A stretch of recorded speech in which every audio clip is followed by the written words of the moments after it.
முருகா சரணம்.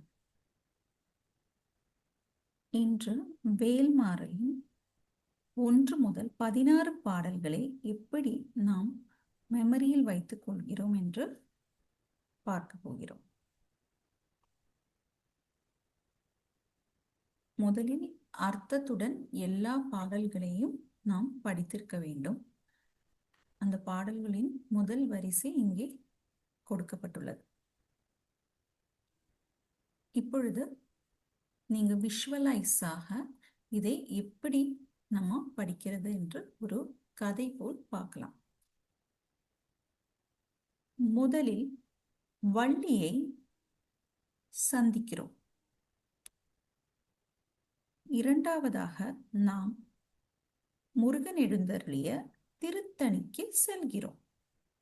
அங்கு 3 திருப்புகழை கேட்கிறோம். அந்த திருப்புகழின் மகிமையால் யமனுக்கு கூட பயமில்லை என்று அறிகிறோம். அதை 4 பேருக்கு சொல்கிறோம். 4 யமன் அப்படிங்கிறத மைண்ட்ல வச்சுக்கலாம். அப்போது இந்திரனின் ஐராவத யானை 5th ஸ்பீடில் நம் முன் வருகிறது.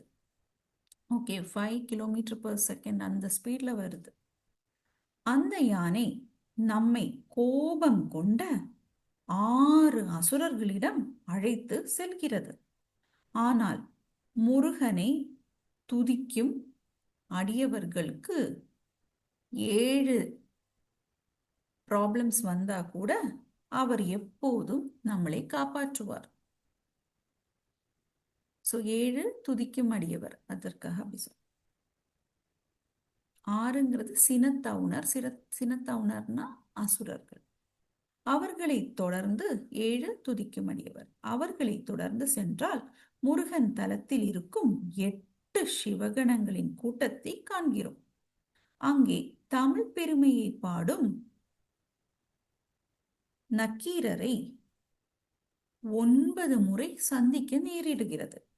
பிறகு நக்கீரருடன் சேர்ந்து 10 திசைகளையும் சுற்றி பார்க்கிறோம். இருள் சூழ ஆரம்பித்ததால் 11 விளக்குகளை ஏற்றுகிறோம். விளக்கின் ஒளியில் நாம் 12 மைல்கள் தனித்து வழி நடக்கிறோம். நடந்து கொண்டே இருந்ததால் 13வது மைல் நடக்கும்போது பசி எடுக்கிறது. உணவு தேடி சென்ற போது 14வது மைலில் நம் திரைக்கடலை அடைகிறோம். அந்த கடலை கடந்ததும் 15வது மைலில் நாம் வானோர்களை, ஒளிமயமான வானோர்களை காண்கிறோம். இறுதியில் முருகப்பெருமான் அழித்த 16 அசுரர்களையும் நினைவு கூர்ந்து வேல்மாறலை நினைவு செய்கிறோம்.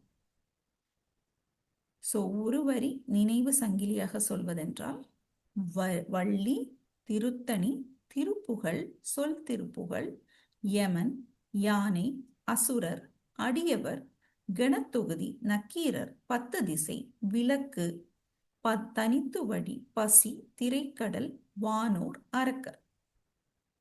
இந்த கதையை தினமும் ஒரு முறை மனதில் ஓடி பாருங்கள்.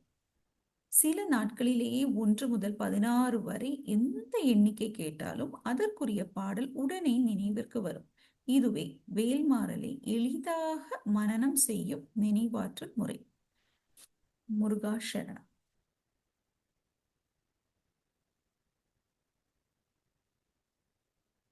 முருகா சரணம். முருகா சரணம்.